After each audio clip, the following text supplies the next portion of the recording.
Hello मित्रों, हर हर महादेव।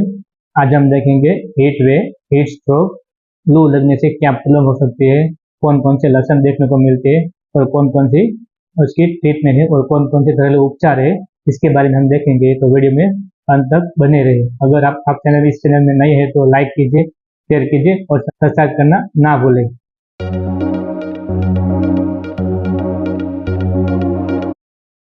आजकल April month से लेकर जून तक हीट है, तापमान है वो इंक्रीज होगा, तापमान बढ़ते जाएगा। भारतीय हवामान विभाग ने ऐसा अनुमान किया है कि पिछले साल के अनुमान से इस साल गर्मी बहुत तेज होगी। अभी अप्रैल महीना स्टार्ट ही हुआ है। फर्स्ट वीक में टेम्परेचर 40 डिग्री से अप हो गया है और ये 50 डिग्री तक जा सकता है। तो इस समय में हीट वेव और लू लगने से कई सिम्टम देखने को मिलते हैं। तो लू ना लगे, कैसे बचा जा सकता है, इसलिए हमें क्या करना चाहिए, तो इसके बारे में हम इस वीडियो में देखेंगे। तो नॉर्मली हमारा बॉडी टेम्परेचर 36 डिग्री सेल्सियस होता है।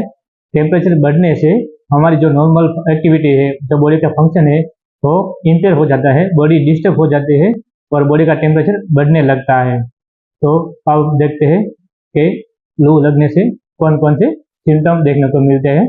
तो पेशेंट को चक्कर आने लगते हैं, कई पेशेंट को सिर दर्द होता है, कई पेशेंट को कमजोरी महसूस होती है, थकान महसूस होती है, कई पेशेंट को लू लगने से गिर जाते हैं और बेहोश हो जाते हैं। शरीर में वीकनेस महसूस होती है, अंदर से शरीर बहुत गर्म है ऐसा महसूस होता है, उल्टी करने का मन करता है, जैसे वोमिटिंग हो रही है ऐसा महसूस होता है, हाथ पैर ठीक से काम नहीं करते, थकान महसूस होती है, कई बार बॉडी में रेडनेस आ जाती है। तो ये सारे लक्षण है वो लू लगने से हो सकते हैं। तो अब देखते हैं इसके कौन कौन से उपचार है जिससे लू लगने से बच सके। तो समर में अप्रैल से लेकर जून महीने तक हमें प्रिवेंशन में क्या करना चाहिए कि दोपहर के समय 12 बजे से 4 बजे तक बाहर घूमने नहीं जाना चाहिए, घर पे रहना चाहिए।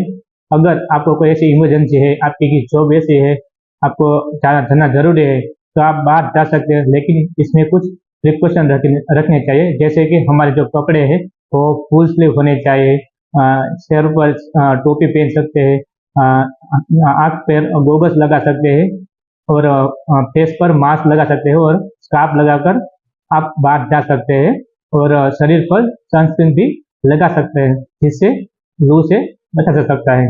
और दिन भर में जितना हो सके इतना पानी ज़्यादा पीना है। नॉर्मली जितना हम पानी पीते हैं इससे 2 से 3 लीटर पानी ज़्यादा पीना चाहिए। इस समय में हीट वेव से स्वेटिंग है वो ज़्यादा होती है, तो इससे बचने के लिए हमें ज़्यादा पानी पीना चाहिए। ज़्यादा पानी पीने से हाइड्रेशन बना रहेगा, जिससे बॉडी डिहाइड्रेशन से बचा जा सकता है। दूसरा है, इस सीजन में नींबू पानी है, नारियल पानी है, तरबूज है, आम का अचार है, आम का जो चटनी बनाकर जूस में थोड़ा नमक डालकर पी सकते हैं। इस सीजन में खट्टी चीज वस्तुएं हैं वो कम खाएं। सीजनेबल फ्रूट और सीजनेबल सब्जियां है वो हमें खानी चाहिए, जिससे हमारी बॉडी हाइड्रेट रहे। इलेक्ट्रोलाइट जो होते हैं, आप जो पिक्चर में देख रहे हो, और इलेक्ट्रोलाइट का आप हम सेवन कर सकते हैं। अगर कोई पेशेंट गिर गया हो, चक्कर आ रहे हैं और बेहोश हो गए, तो इस पेशेंट को तत्काल हॉस्पिटल में दाखिल करना चाहिए। अगर कोई स्पोर्ट पर्सन है जो वर्कआउट करते हैं, इसको फिजिकल एक्टिविटी डेली करनी पड़ती है, तो वो कृपया करके आफ्टरनून सेशन में और दोपहर के सेशन में वर्कआउट ना करें।